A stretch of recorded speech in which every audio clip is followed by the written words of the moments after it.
नमस्कार। आपका अखबार के इस अंक में आपका स्वागत है। मैं हूं प्रदीप सिंह। समाज में बदलाव समाज के स्तर से ही शुरू होता है।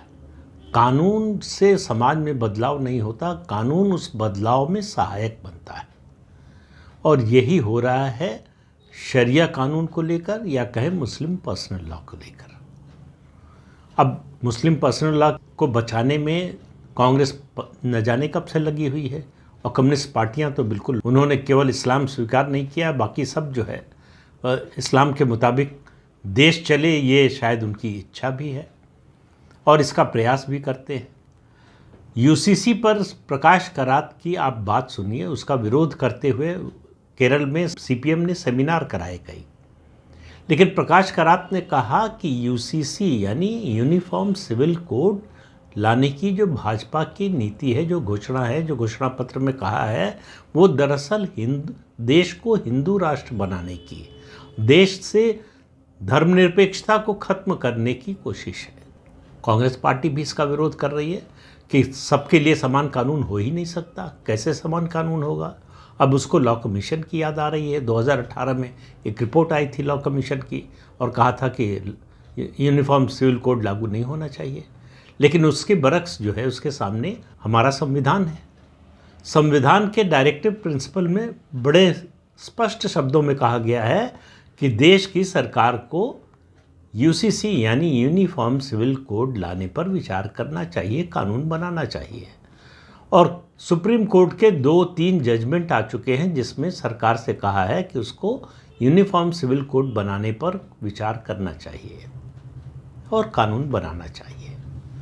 लेकिन एक वर्ग है जिसको ये लगता है कि यूनिफॉर्म सिविल कोड बनाने का मतलब है सीधे मुसलमानों पर हमला, तो उसको ये सांप्रदायिक रंग देने की कोशिश करते हैं कि ये मुसलमानों का जो पर्सनल लॉ है उस पर हमला है। लेकिन सवाल ये है कि समाज में जब बदलाव की बयार चलती है तो ये सब तंबू कनात जो लगाते हैं वो सब उड़ जाते हैं। तो मौलानाओं, कांग्रेस पार्टी और सीपीएम के पैर के नीचे की ज़मीन खिसक रही है, उनको अभी अंदाज़ा नहीं है। सीताराम येचुरी ने एक बयान दिया है, तो अगर अपने ही प्रदेश यानी केरल के बारे में पता कर लेते तो उनको समझ में आता कि क्या होने जा रहा है। तो सीताराम येचुरी अगर पूरे देश में जिस एक राज्य में उनकी सरकार है वहाँ की ज़मीनी वास्तविकता का अगर उनको ज़रा भी है आभास होता है, एहसास होता, तो ऐसा न करते। केरल में एक बड़ा बदलाव हो रहा है, या बल्कि ये कहें कि बदलाव की शुरुआत हो गई। मलयाली फिल्मों के अभिनेता हैं, मशहूर अभिनेता हैं सुक्कूर, और उनकी पत्नी है शीमा। इन्होंने शादी के कई साल बाद अभी हाल ही में फिर से शादी की है। अब आप कहेंगे इसमें कौन सी बड़ी बात है, फिर से शादी की है? नहीं, बड़ी बात है। इन्होंने ये जो दूसरी बार शादी की है वो स्पेशल मैरिज एक्ट 1954 के तहत की है। स्पेशल मैरिज एक्ट बनाया गया था कि अंतर धार्मिक विवाह में दिक्कत ना आए। स्पेशल मैरिज एक्ट में विवाह करने का मतलब है कि आप 4 मामलों में, शादी, तलाक, इनहेरिटेंस और सक्सेशन, इन 4 मामलों में मुसलमान नहीं रह जाते। यानी आप पर्सनल लॉ से गवर्न नहीं होते, यानी आप शरिया से गवर्न नहीं होते। तो इन दोनों ने क्यों शादी की? और जो शरिया का कानून कहता है निधन के बाद जो संपत्ति है व्यक्ति की वो उसके बेटों को जाती है, और बेटी को जितना बेटे को हिस्सा मिलता है उसका आधा, यानी कुल मिलाकर 1/4 हिस्सा मिलता है। जो स्पेशल मैरिज एक्ट है वो कहता है कि व्यक्ति की संपत्ति का बंटवारा उसकी संतानों, चाहे लड़का हो या लड़की हो, और उसकी पत्नी के बीच में समान रूप से होगा। तो उन लोगों ने बाकायदा, दोनों ने बयान देकर कहा है कि वो चाहते, उनकी बेटियां, उन्होंने कहा कि हमारे निधन के बाद, हमारे बाद हमारी बेटियों को हमारी संपत्ति का पूरा हिस्सा मिले। इसके लिए उन्होंने किया। और ये कदम उठाने से पहले सुक्कूर ने एक काम और किया। त्रिशूर और कासरगोड, इन 2 जिलों के बारे में आरटीआई के तहत जानकारी इकट्ठा की। हालांकि वो जानकारी इकट्ठा कर रहे हैं पूरे केरल के सभी जिलों के बारे में, लेकिन इन 2 जिलों के बारे में उनको जानकारी मिल गई है। इन 2 जिलों में उन्होंने 2024 तक का पिछले 3 साल का आंकड़ा मांगा था। त्रिशूर में 144 शादियां और कासरगोड में 133 शादियां स्पेशल मैरिज एक्ट के तहत हुई। एक दंपति तो ऐसे निकले जिन्होंने अपनी पहली बार शादी के 29 साल बाद फिर से स्पेशल मैरिज एक्ट में शादी की कि उनकी बेटियों को उसका हिस्सा मिले, उनकी संपत्ति का।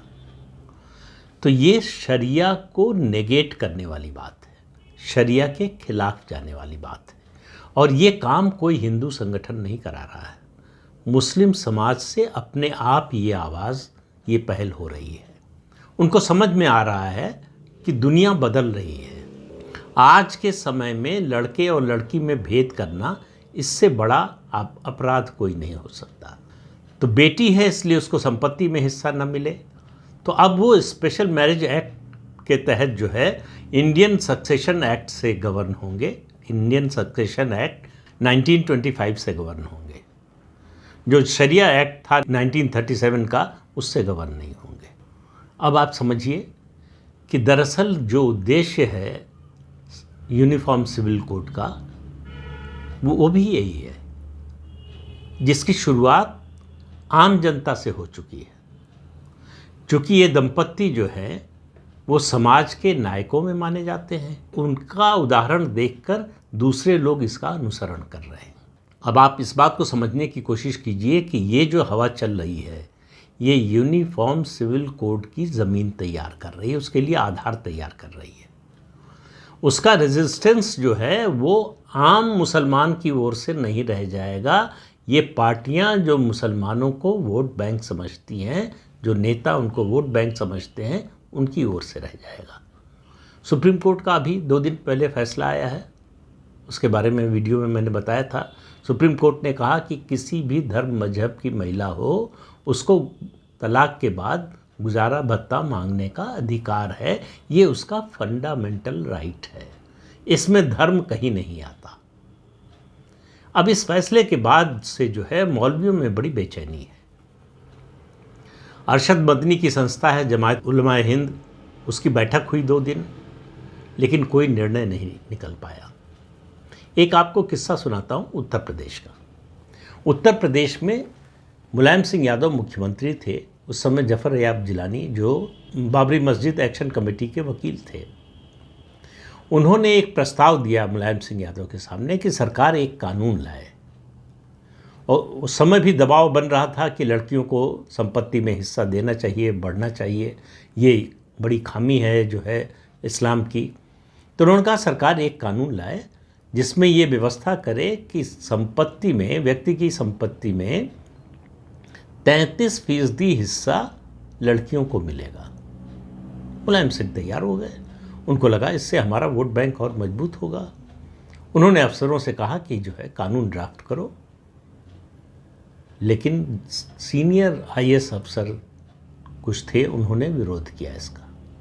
उन्होंने कहा आप ये कर नहीं सकते, अगर आपने ऐसा कानून बनाया तो कोर्ट से निरस्त हो जाएगा, क्योंकि आप शरिया में दखल दे रहे हैं। शरिया का जो 1937 का एक्ट है अंग्रेज़ों का बनाया हुआ, उसमें आप फेरबदल नहीं कर सकते। फिर जफर याब जिलानी को फिर बुलाया गया, तो उन अफसरों ने कहा कि अगर आप लड़कियों को 33% हिस्सा देना चाहते हैं संपत्ति में, तो कौन रोक रहा है, दीजिए। अपने समाज में इस बात को ले जाइए और कहिए कि लड़कियों को 33% हिस्सा मिलना चाहिए। आप क्यों चाहते हैं कि हम इसमें पढ़ें, यानी सरकार पढ़े? सरकार के कंधे पर रखकर बंदूक क्यों चलाना चाहते हैं? वो कानून उत्तर प्रदेश में नहीं बना, लेकिन उस कानून को बनाने की ज़रूरत नहीं है। स्पेशल मैरिज एक्ट उसका विकल्प है। स्पेशल मैरिज एक्ट में अगर आप शादी करते हैं तो आप मैरिज, डाइवोर्स, सक्सेशन और इनहेरिटेंस के मामले में मुसलमान नहीं रह जाते हैं। अब ये जो लोग शादी कर रहे हैं स्पेशल मैरिज एक्ट में, आप समझिए वो क्या संदेश देने की कोशिश कर रहे हैं। वो इस्लाम में सुधार की, रिफॉर्म की बात कर रहे हैं, उसका संदेश दे रहे हैं कि समय आ गया है कि इस्लाम में रिफॉर्म होना चाहिए, बदलाव होना चाहिए। उसे रोक कौन रहा है? रोकने वाले मौलवी हैं, कट्टरपंथी हैं और अपने को सेक्युलर कहने वाले हिंदू नेता हैं। अब उनके सामने आने वाले दिनों में ये चुनौती बढ़ने वाली है और केरल में ये जो बदलाव की बयार है ये तेज होने वाली है, ये रफ्तार पकड़ने वाली है और इसका असर पूरे देश पर पड़ेगा। असर पड़े बिना रह नहीं सकता, क्योंकि शरिया को बाईपास करने का सबसे बड़ा विकल्प है स्पेशल मैरिज एक्ट। तो जो लोग लड़कियों के हक की चिंता करते हैं, जो उनके अधिकार की चिंता करते हैं, जिनको समानता का अधिकार देना चाहते हैं, जो जेंडर जस्टिस में यकीन करते हैं, उन सब के लिए एक अवसर है स्पेशल मैरिज एक्ट 1954 और उसका उपयोग करना शुरू कर दिया है इस मकसद से केवल। आप इस बात को समझिए, वैसे जो बना था ये स्पेशल मैरिज एक्ट कि अंतर धार्मिक विवाह हो तो किसी को धर्म परिवर्तन करने की ज़रूरत नहीं है। इसमें दोनों पति पत्नी अपने अपने धर्म पर बने रह सकते हैं, लेकिन इसका इस्तेमाल इस समय मुस्लिम समाज के लोग किस रूप में कर रहे हैं? अपनी बेटियों के एम्पावरमेंट के लिए, उनको बराबरी का हक दिलाने के लिए, उनको आर्थिक रूप से मजबूत करने के लिए, उनको फाइनेंशियली स्ट्रांग बनाने के लिए। और जो लड़की, जो महिला आर्थिक रूप से इंडिपेंडेंट होती है, उसका जीवन बदल जाता है। ये बात शरिया को मानने वाले, इस्लाम को मानने वालों को अगर समझ में आ रही है तो आप समझिए कि देश में बड़ा बदलाव हो रहा है और इसका असर, इसका प्रभाव और इसका प्रसार दोनों केरल तक सीमित नहीं रहने वाला और केरल में भी कुछ जिलों तक सीमित नहीं रहने वाला। त्रिशूर का जो ये आरटीआई के जरिए सुकून ने आंकड़े इकट्ठा किए, उसमें त्रिशूर का एक गांव है जिसमें 80 ऐसी शादियां हुई हैं सिर्फ एक गांव में। पूरे प्रदेश के आंकड़े अभी आने बाकी हैं, तो उससे एक तस्वीर उभर कर आएगी कि क्या परिवर्तन हो रहा है। लेकिन चाहे ये सीताराम येचुरी हो, चाहे जयराम रमेश हो, चाहे राहुल गांधी हो, चाहे अखिलेश यादव हो या ममता बनर्जी हो, इन लोगों की समझ में नहीं आ रहा है कि समाज में ज़मीन पर क्या बदलाव हो रहा है। धीरे धीरे इनके पैर के नीचे की ज़मीन खिसक रही है, लेकिन इनको उसका आभास नहीं है कि दुनिया 21वीं शताब्दी में है। अब 16वीं शताब्दी के नियम, 15वीं शताब्दी के नियम नहीं चलने वाले हैं। तो ये जो सामाजिक बदलाव हो रहा है, जो स्वतः स्फूर्त है, कोई प्रेशराइज नहीं कर रहा है, कोई दबाव नहीं डाल रहा है, कोई धमकी नहीं दे रहा है, उसका असर ज़्यादा होता है। और ये कदम, ये बदलाव जो है देश में यूनिफॉर्म सिविल कोड के लिए आधार तैयार कर रहा है, मैं ये कह रहा हूँ। तो जो लोग, जो पार्टियां, जो नेता यूनिफॉर्म सिविल कोड का विरोध करेंगे, उनको इसका नुकसान चुनाव में उठाना पड़ेगा।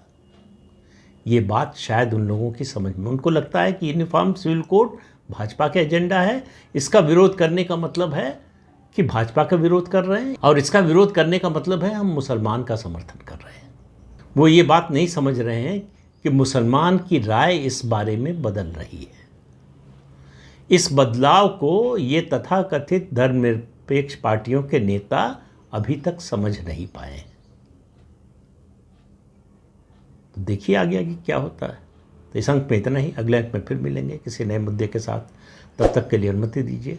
आपसे अनुरोध है कि चैनल देखिए, शेयर कीजिए, लाइक कीजिए और सब्सक्राइब ज़रूर कीजिए। नमस्कार।